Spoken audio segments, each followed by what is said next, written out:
Tahun 636 Masehi, masa pergolakan dan transformasi besar.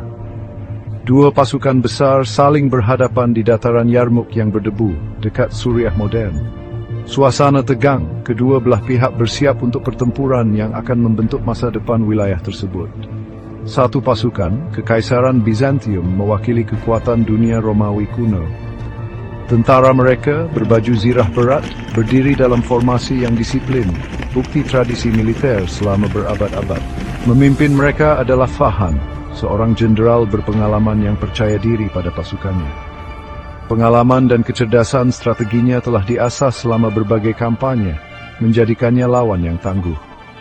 Pasukan lainnya yang lebih kecil berjuang untuk kekuatan baru, kekhalifahan Rasidin. Meskipun jumlah mereka lebih kecil, tekad mereka tak tergoyahkan, didorong oleh keyakinan yang kuat pada tujuan mereka. Jenderal mereka, Khalid ibn al-Walid, dikenal karena kecemerlangan taktiknya dan disebut pedang Allah.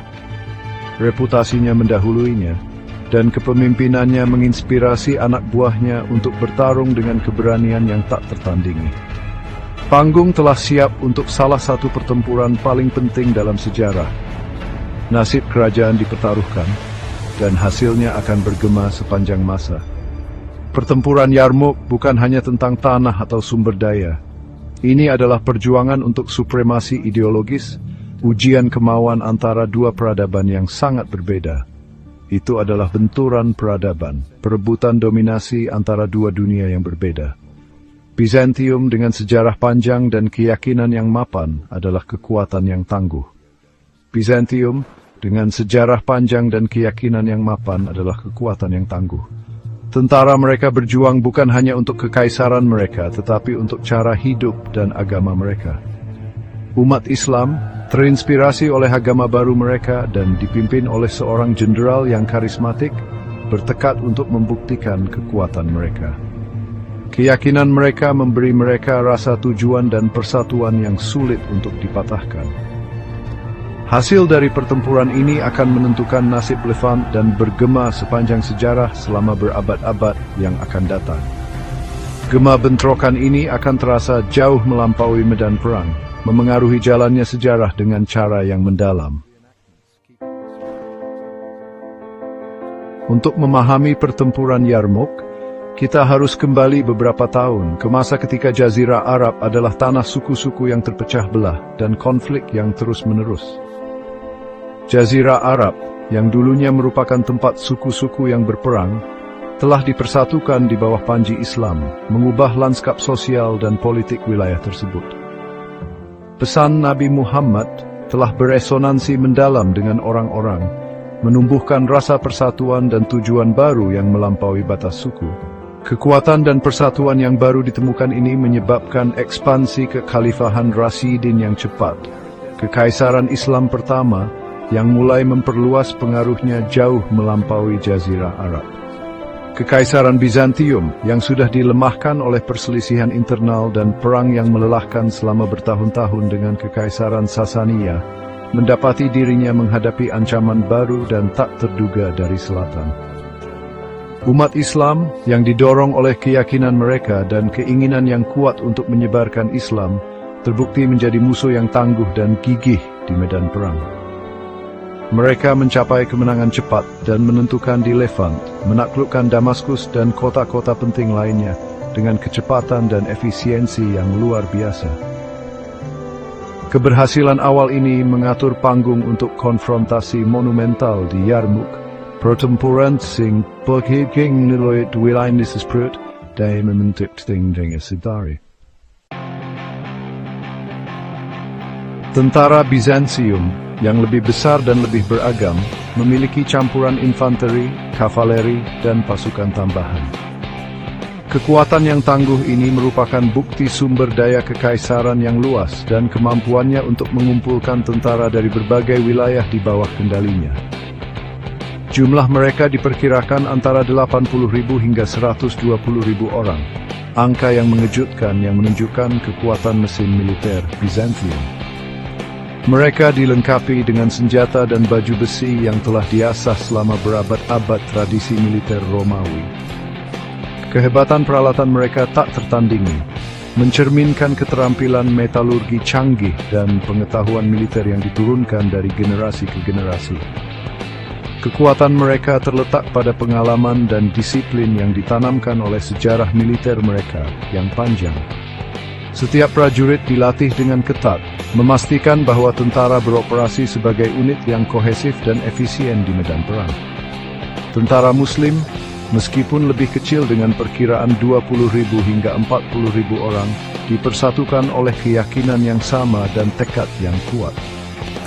Persatuan dan tujuan bersama mereka memberi mereka keunggulan psikologis, menjadikan mereka lawan yang tangguh meskipun ukurannya lebih kecil. Mereka sangat mobil, terbiasa dengan kondisi gurun yang keras, dan terampil dalam taktik kavaleri. Kemampuan mereka untuk bermanuver dengan cepat dan menyerang dengan presisi merupakan keuntungan utama di medan terbuka dan berat yang sering mereka perjuangkan.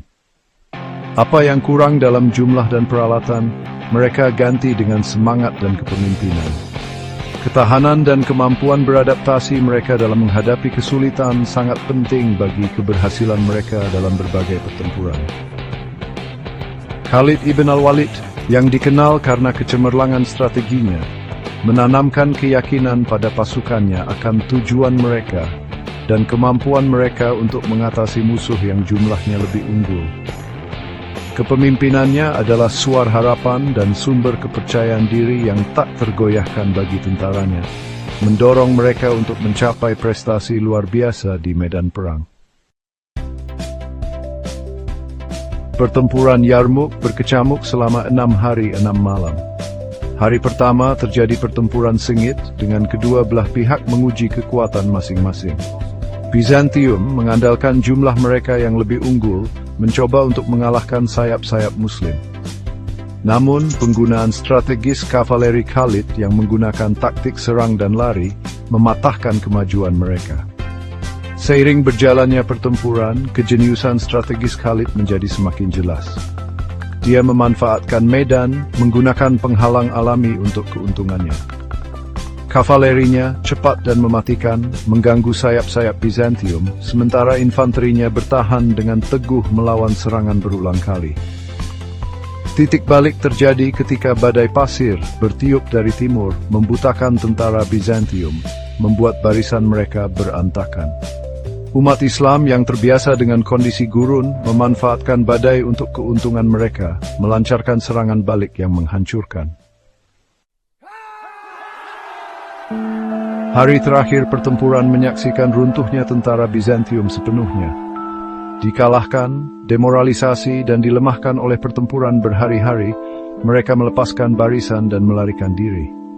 Kekalahan itu lengkap dan kemenangan Muslim menentukan. Pertempuran Yarmouk berakhir dengan kemenangan gemilang bagi kekhalifahan Rashidin, menandai awal kemunduran pemerintahan Bizantium di Levant. Segera setelah pertempuran, umat Islam dengan tegas membangun kendali mereka atas Suriah dan Palestina. Bizantium setelah menderita kekalahan besar tidak dapat melakukan tantangan serius terhadap kemajuan Muslim yang tak henti-hentinya. Kemenangan di Yarmouk membuka jalan bagi penaklukan Islam lebih lanjut, membuka jalan bagi penyebaran Islam ke barat, ke Afrika Utara, dan akhirnya Eropa.